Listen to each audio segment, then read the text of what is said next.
1. Night Rustles.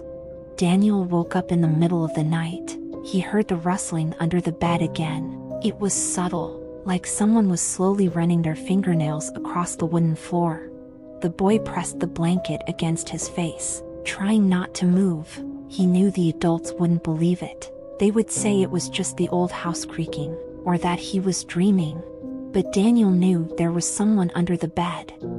2. The fear that wouldn't go away. It had been happening for weeks. At first it was just sounds, light scraping motions, like rats scampering around under the boards. Then he felt the mattress lift slightly, as if someone was touching it from below. His parents paid no attention. His father grumbled that it was time for Daniel to stop being afraid of the dark. His mother said he watched too many scary cartoons. "There's no one under the bed," she assured him, peering in with a flashlight. But the boy felt they were wrong. 3. To look or not to look. One night the rustling grew louder. Daniel lay there, shrinking into a ball, but then he pulled himself together. He slowly, very slowly leaned over and peered under the bed. It was dark. He lit a flashlight, and the light snatched up an empty space. No toys, no monsters, just old floorboards. "Nonsense," he whispered to himself. He was about to lie back down, but he noticed something strange. There was someone lying on the bed. 4. Daniel, but not Daniel. The boy froze. His body went cold. On the bed, under the covers, lay himself. The same pajamas, the same disheveled hair, closed eyes, breathing evenly. But if he was lying on the bed, then who was watching from under the bed? His chest clenched with panic. Daniel backed away, but then the creature on the bed opened its eyes. They were black, empty, and a smile, wide, unnatural, too long for a human face. "You've been gone too long without looking," the doppelganger whispered and sat up. 5. Backside. Daniel wanted to scream, but something grabbed his legs and dragged him forcefully into the darkness beneath the bed. The last thing he saw was his own doppelganger leaning over the bed, with a smile stretching to his ears. The boy fell into the void. The world around him vanished. He found himself in a space where there was no ceiling or walls, only endless darkness. There was another world under the bed, and now it belonged to him. 6. And in the room. The next morning, his mom came in to wake her son. Daniel was awake. He was sitting on the bed, staring at one point. "Good morning, sweetheart. Did you sleep well?" The boy turned his head slowly. His lips stretched into an overly wide smile. "Yes, Mommy," he said. "Very well." Something rumbled quietly under the bed. 1. The beginning. Amy needed a job. Her father had left the family. Her mother was scraping by on odd jobs, and she had recently dropped out of college. When she was offered a job as a night guard in an old shopping center on the outskirts of town, she didn't hesitate. The shift was from 10 p.m. to 6 a.m. Nothing complicated, just rounds and camera monitoring, the scowling manager said. "What's wrong with him?" Amy asked, looking at the peeling walls of the building. The manager shrugged. "It's just old. They'll tear it down in a month. Last shift, that's all." But already on the first night, Amy realized that the building wasn't ready to disappear just yet. 2. Rustles in the dark. The mall was huge, but dead. Empty stores, lights out, the echo of footsteps dissolving into darkness. Old monitors stood in the security room. They showed grainy images of empty corridors. Every now and then the signal rippled, but Amy didn't pay much attention to it, until she spotted a silhouette.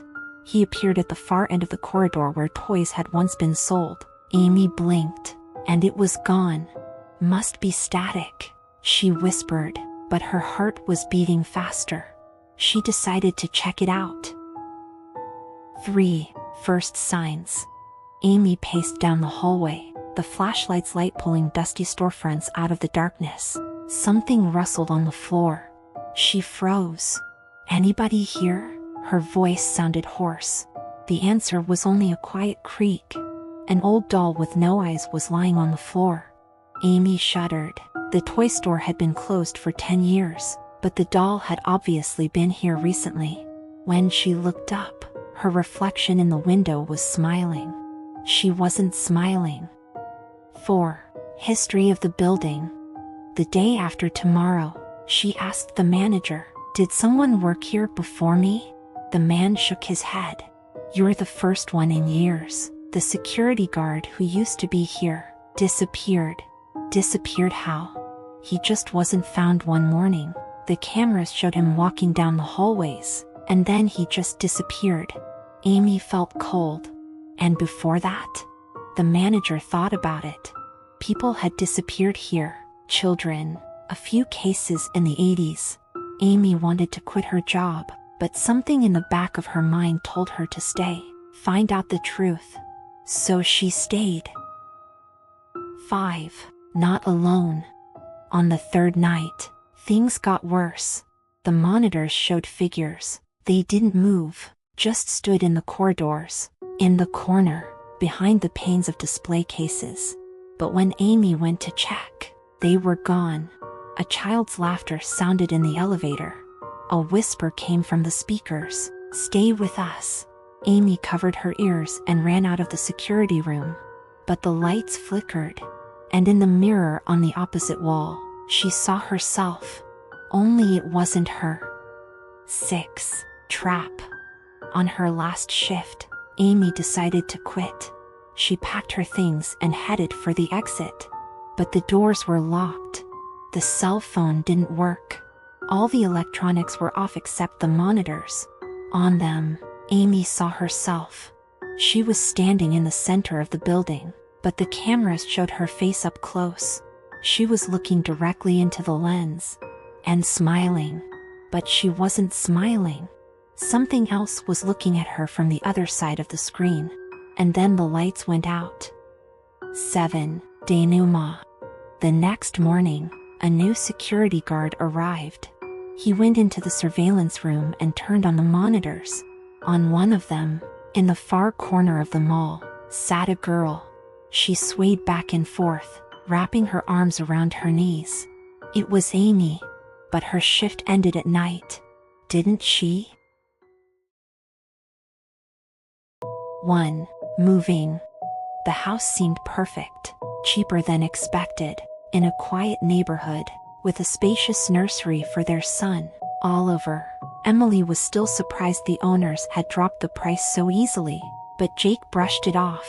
"It's an old house, that's all." That evening, unpacking the boxes, Emily noticed Oliver looking oddly toward the closet in his room. "Is everything okay, sweetie?" The boy nodded, but his fingers clutched at the teddy bear. "There's someone in there," he whispered. Emily walked over, opened the doors. There was only an empty shelf and a stack of old wallpaper inside. "See, there's no one there." Oliver nodded hesitantly, but that night he woke up to a rustle coming from the closet. 2. Note.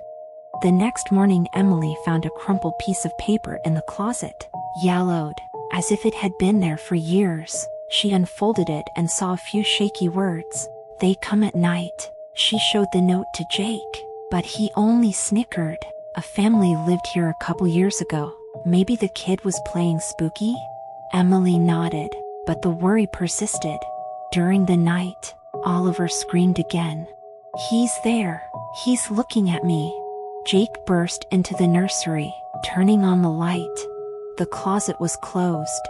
"This is a nightmare," he said. "Let's not have any monsters, okay, buddy?"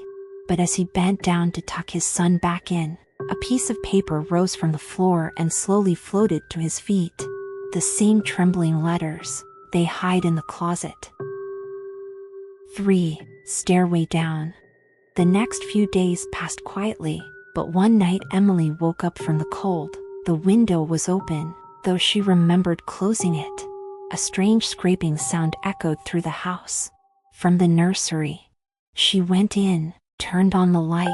Oliver was sound asleep, but the closet door was open, and there was a dark hole in its depths. Emily reached forward and saw that there was a narrow staircase going down into the closet floor, to where there shouldn't have been anything. She called softly for Jake, but that was when she heard a sound like breathing, deep, heavy, hissing, from over there, from the darkness. 4. Disappearance. Jake was the first one downstairs with the flashlight. Must be an old basement. Maybe they just forgot to lock it, he said, but his voice shook.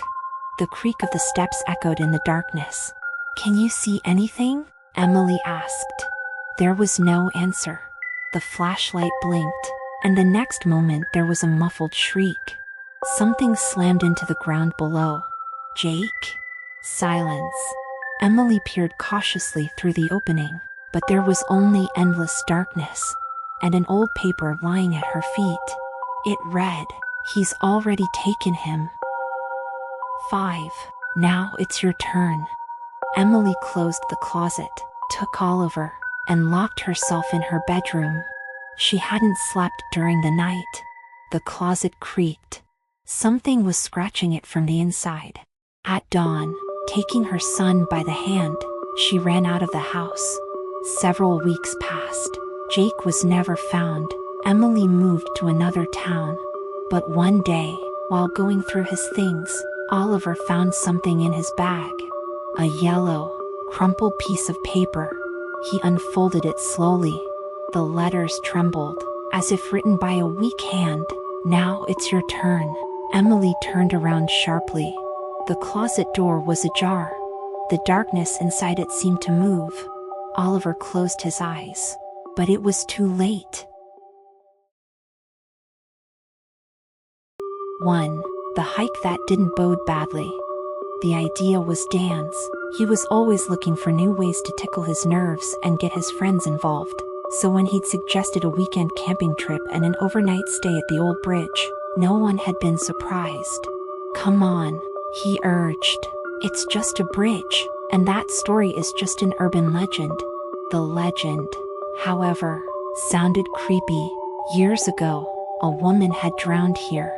No one knew her name, but it was said that every foggy night she called for help, luring the unfortunate under the bridge. And if you answered her, you might never come out of the woods again. The 4 friends, Dan, Jeremy, Lisa and Max, didn't really believe the stories, so they took their tents, food and backpacks, then moved on their way.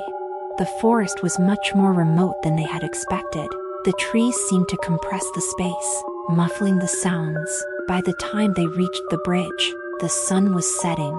A thick fog drifted over the river. The bridge was old, with a cracked wooden railing, overgrown with moss in places. None of them could say they felt comfortable, but none of them would admit it. 2. The first strange sound. They camped nearby and built a fire. They talked about all sorts of nonsense, but deep down, everyone felt that this place was wrong. Several times Lisa noticed something moving in the water, but she wrote it off as a reflection of the flames. The first strange sound came around midnight, muffled, distant, like someone's voice. They tensed, glanced around. Maybe fishermen somewhere, Max suggested. But there wasn't a soul around. Jeremy laughed nervously. The legend says that if you answer it, you won't get out of here. Dan grinned. So what are you afraid of? Answer if you don't believe me. But no one ever said a word. 3. The disappearance. It was a foggy morning. Dan had disappeared. At first they thought he had just decided to scare them, but his things were still here. His boots were by the tent. His sleeping bag was open. His phone was lying on the ground, battery dead. Lisa was in a panic, but Max tried to stay calm.